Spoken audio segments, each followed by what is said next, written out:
consistently strong anti-war message. We don't need another war. Understood, and you make that point quite a lot. Is one that resonates with many U.S. troops today. I don't believe that we should be over in these other countries messing around. He wants to close the 900 overseas bases that we are funding at a very expensive and growingly more expensive rate there that is bankrupting this country. Well, hundreds of active duty troops, veterans, and their families are gathered here by the Washington Monument. They'll be marching to the White House to show their solidarity and support for Republican presidential candidate Ron Paul.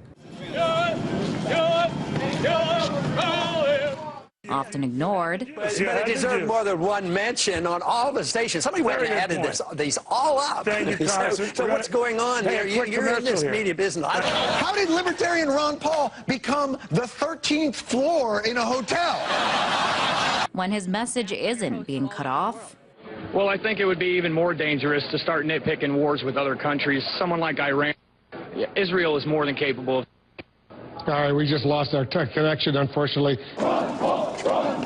The mainstream media would have you believe the military doesn't back Paul. The top three contributors are the Air Force, the Army, and the Navy.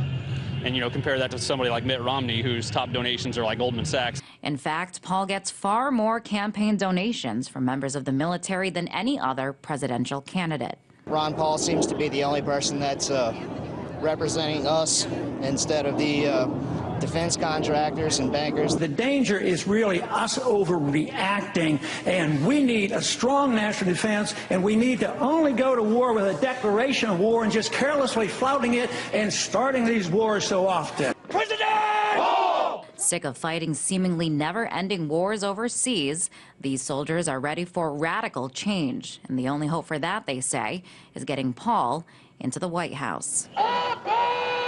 In Washington, Liz Wall, RT.